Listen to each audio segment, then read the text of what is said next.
ആകാശവാണിയിലുള്ള എൻ്റെ പാട്ടുകൾ കേട്ട് കഴിഞ്ഞാൽ അതൊരു സ്വകാര്യ ദുഃഖമാണ്. അവിടുത്തെ സഹപ്രവർത്തകർ വളരെ കുറച്ച് പേര് മാത്രമേ ഇത് കൊള്ളാമെന്ന് പറയുള്ളൂ. പലരും അത് കേട്ടില്ല. ആ സമയത്ത് റേഡിയോ ഇതായിരുന്നു എന്നൊക്കെ പറഞ്ഞ് അങ്ങനെ ഉണ്ടായിരുന്നു ഒരു കാലഘട്ടം. അത് കഴിഞ്ഞത് സിനിമയായിട്ട് വന്നപ്പോഴും ഞാൻ പലരോടും ചോദിച്ചു, ഇങ്ങനെ എൻ്റെ ഇന്ന പാട്ട് കേട്ടോ? അപ്പോഴും അവരിങ്ങനെ ഒരു ദുഃഖം. പിന്നെ ഞാൻ അവരുടെ ദുഃഖം കാണാതിരിക്കാൻ ഞാനും അത് കേട്ടില്ല എന്ന് ഞാൻ തന്നെ പറഞ്ഞ് സമാധാനിക്കാറുണ്ടായിരുന്നു. പക്ഷേ ഈ ശശികല ചാർത്തിയ ദീപാവലി എന്നുള്ള പാട്ട് കേട്ടിട്ട് അയാൾ പാവം മരിച്ചുപോയി. നല്ലൊരു ചെറുപ്പക്കാരനായിരുന്നു, ബാലകൃഷ്ണൻ. പ്രോഗ്രാം എക്സിക്യൂട്ടീവായി പിന്നെ ഡയറക്ടറായി. അയാൾ കോയമ്പത്തൂർ സ്റ്റേഷനിൽ ഇരിക്കുന്ന സമയത്താണ് അയാൾ ഈ ദേവരാഗത്തിൻ്റെ സിനിമ അവിടെ കാണുന്നത്. അവിടെ നിന്ന് രാത്രി 2 മണിക്ക് എനിക്ക് ഫോൺ ചെയ്യുക ബാലകൃഷ്ണൻ. എന്നെ ഒരു ജൂനിയറാണ് നമ്മുടെ. അണ്ണാ, ഞാൻ പാട്ട് കേട്ടു, അണ്ണൻ്റെ ശശികല ഗംഭീരം എന്ന് പറഞ്ഞ് രാവിലെയും വൈകിട്ട് ഉച്ചയ്ക്കും ഇയാൾ വിളിക്കുകയാണ്. അത്രത്തോളം ഇമ്പ്രസീവായിരുന്നു ആ പാട്ടെന്നുള്ളത്. കാരണം ഒരു സഹജീവിക്ക് പോലും ഒരു ബഹുമാനിക്കത്തക്കവണ്ണം ആ പാട്ട് ഉയർന്നു എന്നുള്ളത് പിന്നീട് കാലം തെളിയിച്ചു. കാരണം ആ പാട്ടിൻ്റെ ടോട്ടൽ ക്രെഡിറ്റ് കൊടുക്കേണ്ടത് കീരവാണിക്കാണ്. കാരണം കീരവാണി കൊണ്ടുവന്ന അതേ ട്യൂണിലാണ് ഈ പാട്ടുണ്ടാക്കിയത്. മാത്രമല്ല, ആ പാട്ട് കമ്പോസ് ചെയ്യുന്ന സമയത്ത് കീരവാണി ഒരു എന്താ പറയുക, ഒരു വല്ലാത്തൊരു മാസ്റ്റർ പീസ് വർക്ക് ചെയ്യുന്ന പോലെയാണ് ഇത് ചെയ്തത്. അതിലെ നൃത്തവും അതിലെ ഒരു ലാസ്യ എല്ലാം ആ പാട്ടിനകത്തുണ്ട്. മാത്രമല്ല, ഇതൊരു ദേശീയ ഗാനം പോലെ ആ ലെവലിൽ എല്ലാ ദീപാവലിക്കും എല്ലാ കാർത്തികയ്ക്കും എല്ലാ ആഘോഷങ്ങൾ വരുമ്പോൾ ഈ പാട്ടേ ഉള്ളൂ എന്നുള്ളൊരു സംഭവം വന്നു എന്ന് നമ്മുടെ പിഷാരടി പറഞ്ഞപ്പോൾ ഓർക്കുന്നു. നടൻ പിഷാരടി ഉണ്ടല്ലോ, എൻ്റെ സുഹൃത്താണ്. പുള്ളി എപ്പോഴും പറയാറുണ്ട് ഈ പാട്ടിന് അങ്ങനെ ഒരു പ്രത്യേകതയുണ്ടെന്ന്. കാരണം ഈ പാട്ട് അത്രമാത്രം ഇമ്പസീവ് ആകാൻ കാരണം ആ ട്യൂണാണ്. തം തനനം തനാനനം തനനം തം തനനം. അപ്പോൾ ഈ പാട്ടിങ്ങനെ ഒരേ കോറസ് അല്ല വരുന്നത്. അത് ഭരതൻ്റെ ഒരു പ്രത്യേകതയാണ്. ഭരതൻ റെക്കോർഡിംഗ് വന്നായിരുന്നുള്ള ഗുണം അതാണ്.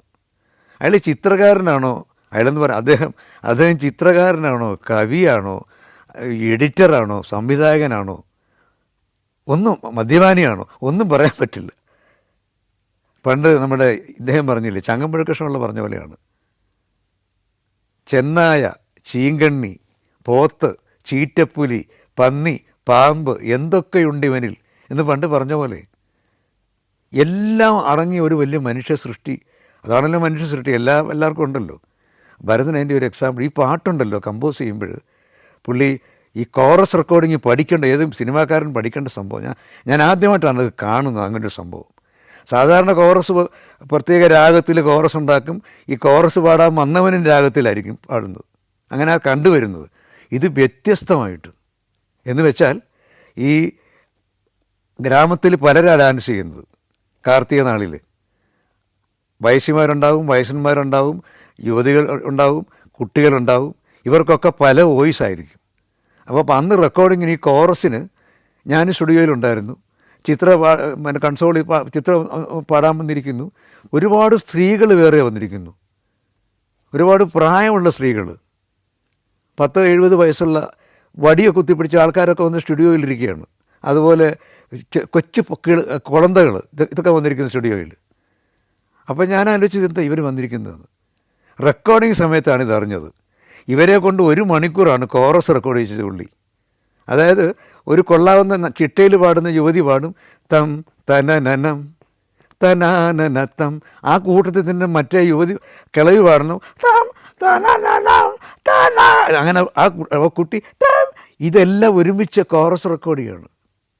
അപ്പോൾ ആ ക്രൗഡ് ഇഫക്റ്റ് ഉണ്ടാക്കാൻ വേണ്ടി എത്ര ബുദ്ധിമുട്ടി ആ മനുഷ്യൻ. അതുകൊണ്ടാണ് ആ പാട്ട് അത്രത്തോളം ക്ലിക്ക് ചെയ്തത്. ആ ഒരു കീരവാണിക്ക് ഡബിൾ ഇഫക്റ്റിലാണത് പ്രൊഡ്യൂസ് ചെയ്യാൻ പറ്റിയത്. അങ്ങനെ ആ തംതനൻ എന്നുള്ള പാട്ട്. പിന്നെ ചിത്രയുടെ റെൻഡറിങ് മലയാളത്തിൽ ഞാൻ പറഞ്ഞില്ലേ, വാനമ്പാട് എന്ന് പറഞ്ഞാൽ പോരാ, ചിത്രയുടെ കാര്യങ്ങളൊക്കെ ഇനി നമ്മൾ വഴിയേ പറയാം. ഭയങ്കര പാട്ടുകളുണ്ട്, ടോപ്പ് ഹിറ്റ് പാട്ടുകൾ പാടിയിട്ടുണ്ട്. പിന്നെ ഭരതനെക്കുറിച്ച് ഞാൻ പലപ്പോഴും ആലോചിച്ചിട്ടുണ്ട്.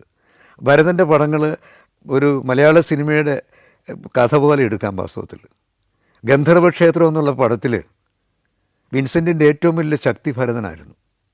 പലരും അത് മറന്നുപോയിട്ടുണ്ട്. ഗന്ധർവക്ഷേത്രത്തിൽ തന്നെ പിന്നീട് ഒരു വേർഷൻ വന്നല്ലോ പത്മരാജൻ്റെ പടം, ഈ ഞാൻ ഗന്ധർവൻ. അതിൽ ഒരു പോരാളിയുള്ളൂ, ഭരതൻ്റെ പോരാളി, ഒരു എന്താ പറയുക, ഒരു ആർട്ട് ഡയറക്ടർ അതിന് വേണ്ടിയിരുന്നു. ഞാൻ ആദ്യം ആലോചിച്ചത് അതാണ്. ഗന്ധർവ ക്ഷേത്രത്തിൽ ആ കംപ്ലീറ്റ് അറ്റ്മോസ്ഫിയർ ഉണ്ടാക്കിയത് ഭരതനാണ്. വിൻസെൻ്റ് മാഷ്ക്ക് അത്രയും വർക്ക് വേണ്ടി വന്നില്ല അന്ന്. ശാരദയുടെയൊക്കെ ആ ഒരു പീരീഡിൽ എന്ന് പറഞ്ഞ പോലെ ഇദ്ദേഹത്തിന് അസാമാന്യമായ സ്കില്ലായിരുന്നു എല്ലാ കാര്യത്തിലും. സിനിമയുടെ സാമ്പത്തിക വ്യവസ്ഥയെക്കുറിച്ച് പുള്ളി ബോധയുടെയല്ലായിരുന്നു. എക്കണോമിക്സ് പുള്ളിക്ക് പ്രശ്നമേ അല്ല. അതായത് ഒരു ചെറിയ എക്സാമ്പിൾ, ഞാനും ഭരതനും വളരെ അടുത്ത ആൾക്കാരായിരുന്നു, വളരെ ക്ലോസ് ആയിരുന്നു. ഞങ്ങളൊരു മുറിയിൽ ഇങ്ങനെ ഇരിക്കുമ്പോൾ അമേരിക്കയിൽ നിന്നൊരു പ്രൊഡ്യൂസർ വന്നു, ജോസ് താന്നിക്കൽ എന്ന് പറയുന്ന എൻ്റെ ഒരു സുഹൃത്ത്. അദ്ദേഹത്തിൻ്റെ മകൻ നല്ലൊരു നടനാണ്. അപ്പോൾ ഈ ജോസ് താന്നിക്കൽ എ കെ ആൻ്റണിയുടെ ഒക്കെ സുഹൃത്താണ്. എ കെ ആൻ്റണി, ജോസ് താന്നിക്കൽ, വി എം സുധീരൻ, ഇവരൊക്കെ വലിയ ഫ്രണ്ട്സാണ്. അപ്പോൾ ജോസ് താന്നിക്കൽ സിനിമയുടെ വലിയ ആരാധകനാണ്. ജോസ് താന്നിക്കൽ ഒരിക്കൽ വന്നിട്ട് ഭരതനെ കാണാൻ വേണ്ടി റൂമിൽ വന്നു. പുള്ളിയുടെ കൂടെ അമേരിക്കയിൽ നിന്നൊരു പ്രൊഡ്യൂസറുണ്ട്, ഒരു പോൾ എന്നൊരാൾ. എല്ലാവരും കേൾക്കേണ്ട സംഭവമാണ്. അയാൾ വന്നിട്ട് വളരെ കാര്യമായിട്ട് പ്രൊഡ്യൂസറെ പരിചയപ്പെടുത്തി. ഒരു കോടീശ്വരനാണ്. അപ്പോൾ ഭരതനെ കൊണ്ട് പടം ചെയ്യിക്കാൻ വന്നിരിക്കുകയാണ്. ഭരതന് സന്തോഷമായി. വൈശാലി കണ്ടു, ഇതാണെന്നൊക്കെ പറഞ്ഞു. ഭരതന് അധികം ബോധേടയല്ല, ഈ പ്രൊഡ്യൂസറെ കണ്ട് ബോധേടാവുന്നേ ഇല്ല. അത് ഇയാൾക്ക് വിഷമമുണ്ട്, താന്നിക്കലിന് വിഷമമുണ്ട്, മൈൻഡ് ചെയ്യാത്തതിൽ. അവസാനം പുള്ളി എല്ലാം തീരുമാനിച്ച് കഴിഞ്ഞ് പറഞ്ഞു, പോകാൻ നേരത്ത് എല്ലാം എഗ്രിമെൻ്റൊക്കെ റെഡിയായി, പേയ്മെൻ്റ് അടക്കം പിറ്റേന്ന് ചെയ്യാമെന്ന് പറഞ്ഞ് പോകുന്ന നേരത്താണ് ഒരു ഡയലോഗ്, വല്ല കാര്യമുണ്ടോ, അത് പോളെന്നായിരുന്നു അയാളുടെ പേര്. അയാൾ പറയാണ്, ഭരതേട്ടാ ഞാൻ പടമെടുക്കുമ്പോൾ അറിയാമല്ലോ, രാമുകാരൻ്റെ ചെമ്മീൻ പോലെ വേണമെന്ന്. നമ്മളാണ് എന്താ മറുപടി പറയുക? ആ ശരി, എങ്ങനെ പറഞ്ഞ് വിടുകയല്ലേ ഉള്ളൂ. ഭരതൻ അവിടെ കിടന്ന്, ഞാൻ ആദ്യമായിട്ടാണ് തൃശ്ശൂർ ഡയലക്റ്റ് തെറി എനിക്ക് അധികം അറിയില്ല. അത്യാവശ്യം തിരുവനന്തപുരം തെറിയും അങ്ങനെയൊക്കെ അറിയാം. തൃശ്ശൂർ ഞാൻ താമസിക്കുന്നെങ്കിലും തൃശ്ശൂരെ ഈ ചീത്തവാക്കൾ എനിക്കറിയില്ല. ഇത് മൊത്തം ഞാനൊന്ന് പഠിച്ചു. ഭരതൻ അയാളെ വിളിക്കാത്ത പേരുകളില്ല, ആ പ്രൊഡ്യൂസർ ഇല്ല, അത് പോയി, ആ പടം പോയി. ഞാൻ പറഞ്ഞത്, രാമു കാര്യാട്ടിൻ്റെ പോലെ പടം ചെയ്യണം എന്നൊരു സംഭവം വന്നപ്പോൾ ഭരതനിലെ ഈഗോ വർക്ക് ചെയ്യുകയാണ്. ഭരതൻ്റെ പടങ്ങൾ പരാജയപ്പെടുന്നതിൻ്റെ കാരണം ഈഗോ ആണെന്ന് ഞാൻ പറഞ്ഞതല്ല, അത്രത്തോളം പുള്ളിയുടെ ഒരു പ്രത്യേക ടൈപ്പ് ഓഫ് ഒരു മനുഷ്യനാണ്. ഒരു കാര്യത്തിൽ വാശി വന്നാൽ അത് ചെയ്തിരിക്കും. ഒരുപാട് സാങ്കേതിക ബുദ്ധിമുട്ടുള്ളതാണ് പലപ്പോഴും പല പടങ്ങളിലും ഭരതന് പ്രശ്നങ്ങൾ ഉണ്ടായിട്ടുള്ളത്. തേവർമകനൊക്കെ വലിയ രീതിയിലുള്ള ഒരു പടങ്ങളായിട്ട് വരേണ്ടതായിരുന്നു, പക്ഷേ അത് റെക്ടിഫൈ ചെയ്തെടുത്തു പിന്നീട്.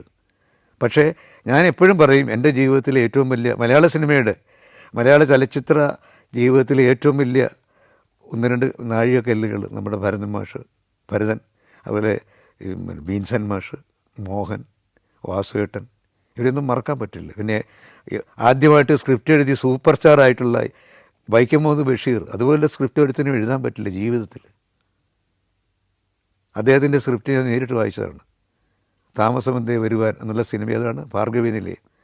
ആ സ്ക്രിപ്റ്റ് അതുപോലൊരു കഥ എടുത്ത് സ്ക്രിപ്റ്റാക്കാൻ നമുക്ക് സാധിക്കുകയില്ല. ഒരുപാട് പേര് വന്നല്ലോ, ഖസാക്കിൻ്റെ ഇതിഹാസം സിനിമയാക്കാൻ വേണ്ടി വന്ന് ഇപ്പോഴും തിരിച്ചു പോയിക്കൊണ്ടിരിക്കുകയാണ്. എന്താ നടക്കാത്തത്? നടക്കില്ല. കാരണം ഇവരൊന്നും ഭരതന്മാരല്ല. ബേസിക്കലി അതാണ്. അതുകൊണ്ടൊരു നല്ല അരവിന്ദനൊരു പക്ഷേ സാധിച്ചേനെ, പക്ഷേ അരവിന്ദനില്ല. ഞാൻ എൻ്റെ വ്യക്തിപരമായ അഭിപ്രായം പറയുകയാണ്. ഇത് വെറും വ്യക്തിപരമായ അഭിപ്രായമാണ്, തെറ്റിദ്ധരിക്കരുത്. Russia, Qatar, Bhutan, Nepal, East Timor. സഞ്ചാരം pen drive volume number 23. Full HD-യിലുള്ള ഈ അപൂർവ ദൃശ്യയാത്രാ വിവരണ ശേഖരം സ്വന്തമാക്കാൻ സഞ്ചാരം എന്ന് SMS ചെയ്യൂ. ഫോൺ 9995 444 222. ജീവിതത്തിൽ ഒരിക്കലും മറക്കാനാവാത്ത ചില അനുഭവങ്ങൾ ഉണ്ടാവുമല്ലോ. അതിലൊന്നാണ് മംഗളം നേരുന്നു എന്ന പടത്തിൻ്റെ പാട്ട് റെക്കോർഡിങ്ങും അതിൻ്റെ പ്രവർത്തനങ്ങളും. മദിരാശിയിൽ ആ പടം മോഹനാണ് സംവിധായകൻ. അതിൻ്റെ തിരക്കഥാകൃത്ത് മണിസ്വാമിയായിരുന്നു. മണിസ്വാമിയുടെ കഥയായിരുന്നു അത്. അപ്പോൾ പാങ്കുരു ഹോട്ടലിലാണ് ഞങ്ങൾ കൂടിയിരിക്കുന്നത്. അവിടെ തന്നെ ഒരു കോട്ടേജിൽ വെച്ചാണ് അതിലെ പ്രധാന പാട്ടുകൾ റെക്കോർഡ് ചെയ്യുന്നത്, കമ്പോസിങ്. അന്ന് ഞാനിപ്പോഴും ഓർക്കുന്നു, ഇളയരാജയും ഒരു വലിയ പടം എന്ന് വെച്ചാൽ ഒരുപാട് ഈ വാദ്യോപകരണ വിദഗ്ധർ അവരെല്ലാം കൂടെ ചേർന്ന് ഒരു മുറിയിലിരിക്കുന്നു. നടുക്ക് ഇളയരാജ വിത്ത് ഹാർമോണിയം. അപ്പോൾ അവിടെ ഞങ്ങളിരുന്നപ്പോൾ ഈ പാട്ട് ട്യൂണിട്ട് എഴുതി വരുന്നു. ഇളയരാജയുടെ സ്റ്റൈല്, അദ്ദേഹം ഒരു ട്യൂൺ ഇങ്ങനെ പറഞ്ഞു തരുന്നു, നമ്മൾ അപ്പം തന്നെ എഴുതണമെന്നുള്ളതാണ്. അപ്പോൾ ഇളയരാജയുടെ ആ ഒരു പ്രത്യേക ഇരിപ്പും ആ പാട്ടിൻ്റെ ഒരു സിറ്റുവേഷൻ മനസ്സിലും ഒക്കെ കണ്ട് ആ പാടെ ഒരുമാതിരി അദ്ദേഹത്തിൻ്റെ മുഖത്തൊരു യാതൊരു മയവും ഇല്ലാത്തൊരു നോട്ടമാണ്. എന്നുവെച്ചാൽ പാട്ടിൽ മാത്രം ശ്രദ്ധിക്കുക, കാരുണ്യത്തിൻ്റെ ലെവലേശം ഇല്ലാതെ, അങ്ങനെയാണ് ആദ്യം കാണുമ്പോൾ. പക്ഷേ ട്യൂൺ വളരെ ഇമ്പ്രസീവാണ്, ഗംഭീരമായിട്ട് പാടുന്നുണ്ട്. മാത്രമല്ല ഇളയരാജയ്ക്കൊരു ആവേശം കിട്ടാൻ വേണ്ടിയിട്ട് അന്ന് അതിന് കമ്പോസിങ് സമയത്ത് നെടുമുടി വീണൊക്കെ ഉണ്ടായിരുന്നു കൂടെ. നെടുമുടി ഇളയരാജയുടെ പഴയ പാട്ടുകളൊക്കെ വെറുതെ മൂളുകയും ഒക്കെ ചെയ്ത് ഒരു അന്തരീക്ഷത്തിൻ്റെ ആ ഒരു ടെൻഷൻ മാറ്റിയെടുക്കാൻ ഞാൻ ആദ്യമായിട്ട് കാണുകയാണ് ഇളയരാജയെ. അപ്പോൾ ആ ഒരു പ്രത്യേക മൂഡിൽ മോഹൻ അടുത്തുണ്ട്. ഇളയരാജ ട്യൂൺ ഇങ്ങനെ ഹാർമോണിയത്തിൽ വായിച്ചു, പിന്നെ കുറേശ്ശെ പാടി. പാട്ടിൻ്റെ ട്യൂൺ എനിക്ക് ഭയങ്കരമായിട്ട് ഇഷ്ടപ്പെട്ടു. വരികൾ പെട്ടെന്ന് വരണമല്ലോ, അതൊരു യത്നമായിരുന്നു വാസ്തവത്തിൽ. എന്നാൽ വരികൾ വാർന്നു വീണു എന്നുള്ളതാണ് സത്യം. പെട്ടെന്ന് അല്ലീളം പൂവോ ഇള്ളിമുളം തേനോ തിങ്ങിള നീരോ തേൻമൊഴിയോ മണ്ണിൽ വിരിഞ്ഞ നിലാവോ. അല്ലീളം പൂവോ ഇള്ളിമുളം തേനോ തല്ലലം മൂളും കാറ്റേ പുല്ലാനിക്കാട്ടിലെ കാറ്റേ കന്നിവയൽ കാറ്റേ നീ കൺമണിയേ ഉറക്കാൻ വാ നീ ചെല്ലം താ തെയ്യം നീ ചെല്ലം തെയ്യം തുള്ളി വാ അല്ലീളം പൂവോ ഇള്ളിമുളം തേനോ തെങ്ങിള നീരോ തേൻമൊഴിയോ മണ്ണിൽ വിരിഞ്ഞ നിലാവോ. വളരെ എളുപ്പത്തിൽ ആ പാട്ട് എഴുതാൻ സാധിച്ചു. വളരെ കോഡിയലായിട്ടുള്ള ഒരു സമീപനമായിരുന്നു മൊത്തത്തിൽ അവിടെ ഞാൻ കണ്ടത്. ആ പാട്ടിനേക്കാൾ കൂടുതൽ ഗഹനമായിട്ട് മറ്റൊരു പാട്ട് മംഗളം തരുന്നു എന്നുള്ള പടത്തിൽ തന്നെ എഴുതേണ്ടിയിരുന്നു. അത് കവിത എഴുതിയിട്ട് ട്യൂണിടുമായിരുന്നു. പ്രസാദ് സ്റ്റുഡിയോയിൽ വെച്ചാണത്. അവിടെ ചെന്നു, കടലാസും പേപ്പറുമൊക്കെ എടുത്തു, പേപ്പറും പേനയൊക്കെ എടുത്തിട്ട് ഞാൻ കവിത എഴുതി. അപ്പോൾ അതൊരു യുഗ്മഗാനത്തിൻ്റെ ഒരു ഇതാണ് ആ പാട്ട്, യുഗ്മഗാനത്തിനുള്ള കവിതയാണത്. അത് അത്ഭുതകരമായ ചില സംഭവങ്ങൾ ആ പാട്ടിൻ്റെ നിർമ്മാണ വേളയിലുണ്ടായി. എൻ്റെ കവിത പാടുകയാണെങ്കിൽ അതിനകത്ത് ഓരോ വരികൾ കഴിയുമ്പോഴും ഞാൻ എന്നൊരു വാക്കുണ്ടായിരുന്നു. അതെല്ലാ വരികളിലും ഉണ്ടായിരുന്നു. ഇളയരാജ ട്യൂൺ ഇട്ടിട്ട് ഒരു പേന എടുത്തിട്ട് ആ അവസാനത്തെ ഞാൻ അങ്ങ് വെട്ടിക്കളഞ്ഞു, ഒറ്റ വെട്ട്. ഈ ഞാൻ എന്നുള്ള വാക്ക് കംപ്ലീറ്റ് വെട്ടിക്കളഞ്ഞു. അപ്പോൾ പറഞ്ഞു ഇപ്പോൾ ഇത് യഥാർത്ഥത്തിലുള്ള പാട്ടായി. എനിക്കും അത്ഭുതം തോന്നി. കാരണം ഈ ഞാൻ കറക്റ്റായിട്ട് വെട്ടിയപ്പോൾ ട്യൂൺ കറക്റ്റായി.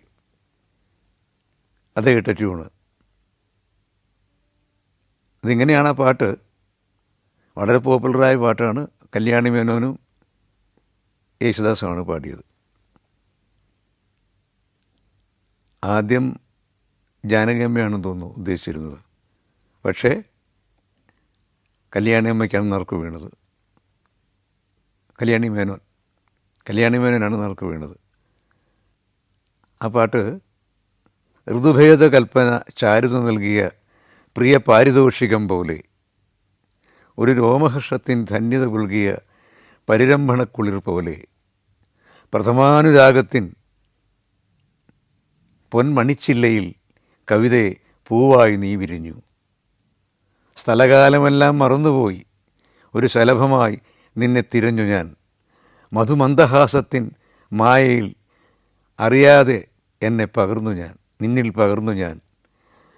സുരലോക ഗംഗയിൽ നീന്തി തുടിച്ചു, ഒരു രാജഹംസമായി മാറി ഞാൻ. അങ്ങനെ എല്ലാം ഞാൻ ഞാൻ ഞാൻ എന്നാണ് അവസാനിക്കുക. അപ്പോൾ ഇളയരാജ അത് ഈ ഞാൻ വെട്ടിക്കളഞ്ഞപ്പോൾ യഥാർത്ഥ പാട്ട് വന്നു. ഋതുഭേദ കൽപ്പന ചാരുത നൽകിയ പ്രിയ പാരിതോഷികം പോലെ.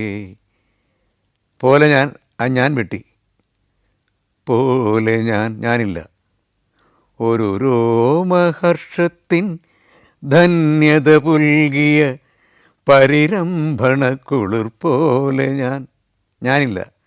പോലെ പ്രഥമാനുരാഗത്തിൻ പൊൻ മണിച്ചില്ലയിൽ കവിതേ പൂവായി നീ വിരിഞ്ഞു. അപ്പം ഞാൻ പോയപ്പോൾ പാട്ടൊക്കെ ആയി. സ്ഥലകാലമെല്ലാം മറന്നു പോയൊരു ശലഭമായി നിന്നെ തിരഞ്ഞു ഞാൻ വെട്ടി.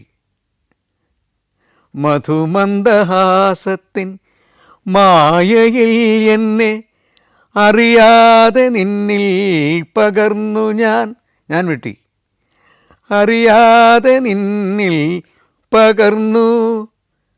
സുരലോക ഗംഗയിൽ നീന്തിച്ചുടിച്ചു ഞാൻ വെട്ടി. നീന്തിത്തുടിച്ചു, ഒരു രാജഹംസമായി മാറി ഞാൻ വെട്ടി. മാറി ഗഗനപഥങ്ങളിൽ പാറിപ്പറന്നു ഞാൻ വെട്ടി.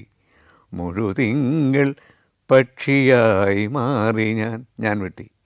മുഴുതിങ്കൾ പക്ഷിയായി മാറി.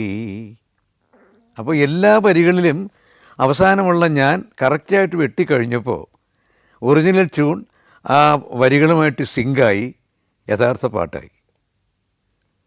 അതിന് അതേ ഒരു തമാശ പറഞ്ഞു. ഒരു തത്വമാണ്, തമാശയുമാണ്. അത് വാസ്തവത്തിൽ അത് പഠിക്കേണ്ട ഒരു കാര്യമാണ്. കാരണം ജീവിതത്തിൽ ഈ ഞാനെന്നുള്ളത് വെട്ടിക്കളഞ്ഞാൽ സമാധാനം വരും, സന്തോഷം വരും, ജീവിതം സുന്ദര സുരഭിലമാകും. അതായത് അദ്ദേഹം പറഞ്ഞത് എന്താ, ഞാൻ പോയാൽ താനേ നിമ്മതി കിടക്കും. ലൈഫിൽ ഞാൻ പോയാൽ താനേ നിമ്മതി കിടക്കും. ഞാനെന്ന ഭാവം ഉണ്ടാവാൻ പാടില്ല. ഞാനെന്ന ഭാവം പോയാൽ മാത്രമേ ജീവിതത്തിൽ സമാധാനവും സ്വസ്ഥതയും ഒക്കെ ഉണ്ടാവൂ എന്നൊരു വലിയ തത്വം ആ പാട്ടിന് നിർമ്മാണ വേളയിൽ ഉണ്ടായി. എനിക്കിപ്പോഴും അത്ഭുതമാണത്. അപ്പോൾ സ്റ്റുഡിയോയിൽ ഇത് പാടുമ്പോൾ യേശുദാസും കല്യാണിമേനോനാണ് പാടുന്നത്. രണ്ടുപേരും മത്സരിച്ച് പാടി. വളരെ ഗംഭീരമായ രീതിയിലാണത് ആലേഖനം ചെയ്തത്. ഗംഭീരമായിരുന്നു അത്. എൻ്റെ ശബ്ദലേഖനം ഗംഭീരമായിരുന്നു. ആ പാട്ട് എനിക്ക് തോന്നുന്നു മലയാളത്തിൽ ഒരുപാട് തലമുറകളെ സ്വാധീനിക്കുന്ന ഒരു യുഗ്മഗാനമായിട്ട് മാറി. ഒരത്ഭുതമാണ്. അതുപോലെ തന്നെ അല്ലിയളം പൂവെന്നുള്ള ആദ്യത്തെ പാട്ട് ദാസേട്ടൻ പാടേണ്ടതാണ്. അദ്ദേഹത്തിൻ്റെ അസൗകര്യം കാരണം ആ ട്രാക്ക് പാടാൻ വന്നത് കൃഷ്ണേന്ദ്രനാണ്. കൃഷ്ണേന്ദ്രൻ്റെ ട്രാക്ക് പാടുമ്പോൾ ഒരു ബുദ്ധിമുട്ടുണ്ട്. ട്രാക്കാണല്ലോ പാടുന്നത് എന്ന് വെച്ച് വലിയ സിൻസിയറിറ്റി കാണിക്കാതെയാണ് കൃഷ്ണേന്ദ്രൻ പാടിയത്. ഇല്ലത് കുറച്ചുകൂടെ ഗംഭീരമാക്കാമെന്ന് കൃഷ്ണേന്ദ്രൻ തന്നെ പറയുന്നുണ്ട്.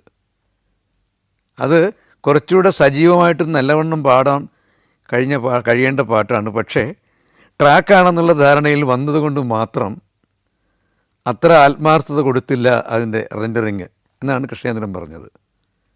പക്ഷേ എന്നിട്ട് പോലും പാട്ട് ഗംഭീരമായി. ട്രാക്ക് വേണ്ട, ഒറിജിനൽ പാട്ട് തന്നെ വേണം എന്ന് ഇൻസിസ്റ്റ് ചെയ്ത് പറഞ്ഞത് ഇന്നസെൻ്റാണ്. ഡയറക്ടർ മോഹനോട് പാട്ട് കേട്ടിട്ട് പറഞ്ഞു, ഇതിനെന്താ കുഴപ്പം, നന്നായിട്ടുണ്ടല്ലോ ഈ പയ്യൻ്റെ പാട്ട് എന്ന് പറഞ്ഞിട്ട് മോഹനെ കൊണ്ട് തീരുമാനം എടുപ്പിച്ചത് ഇന്നസെൻ്റാണ്. Credit goes to innocent.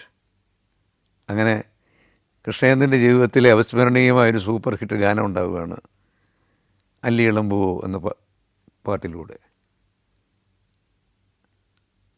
പിന്നെ 1-2 പാട്ടുകൾ വേറെ റെക്കോർഡ് ചെയ്യുന്നു, പക്ഷേ സിനിമയിൽ അത് വന്നില്ല.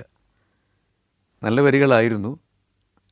പാടൂ സഖി പാടൂ പ്രിയഗീതം പ്രേമഗീതം എന്നൊരു പാട്ടുണ്ടായിരുന്നു. അതുപോലെ വേറൊരു പാട്ടും, ഹൃദയരാഗഭാവതാള ലയസ്വര സംഗീതം, ഇണകൾ ചേരും സായുജ്യം, മിഴിമകൾ മൂടും അതിൽ മൗനം പോലും താനേ പാടും, ഹൃദയരാഗഭാവതാള ലയസ്വര സംഗീതം സംഗീതം. നല്ല പാട്ടായിരുന്നു അത്. ആ 2 പാട്ടുകൾ പക്ഷേ സിനിമയിൽ ഉൾപ്പെടുത്താൻ പറ്റിയില്ല. എങ്കിൽ പോലും മംഗളം നേരുന്നു എന്ന സിനിമ ഓർമ്മിക്കുമ്പോൾ എൻ്റെ ജീവിതത്തിലെ ഒരു അവിസ്മരണീയമായ ഒരു സംഭവമാണ്. ഷൂട്ടിംഗ് സമയത്ത് പാട്ടിട്ട് നോക്കുമ്പോൾ മോഹൻ ഇഷ്ടപ്പെട്ടില്ല. മോഹൻ പറഞ്ഞു, ഇതല്ല ഞാൻ ഉദ്ദേശിച്ച സിറ്റുവേഷനേ ഇതല്ല, ഈ പാട്ട് പറ്റില്ല. ഈ പാട്ട് പറ്റില്ല എന്ന് പറഞ്ഞാൽ പകരം ഒരു പാട്ടുണ്ടാക്കണമല്ലോ. അത് വലിയ കൺഫ്യൂഷനായി. സോമനും സുകുമാരനും ഞങ്ങളൊക്കെ വിഷമത്തിലായി. കാരണം ദേവരായ മാഷക്ക് ഉണ്ടാക്കിയ ഒരു പാട്ട് രണ്ടാമതുണ്ടാക്കാൻ വേറൊരു സിറ്റുവേഷൻ പറഞ്ഞു കൊടുത്താൽ അദ്ദേഹം ചെയ്യില്ല, യാതൊരു സംശയമില്ല. അദ്ദേഹത്തോട് ഈ പാട്ട് രണ്ടാമത് ചെയ്യാൻ പറയാൻ ധൈര്യമുള്ള ഒരു സംവിധായകനും മദിരാശിയിലില്ല. മോഹനത് പറയുമോ, അദ്ദേഹം അത് ചെയ്യുമോ?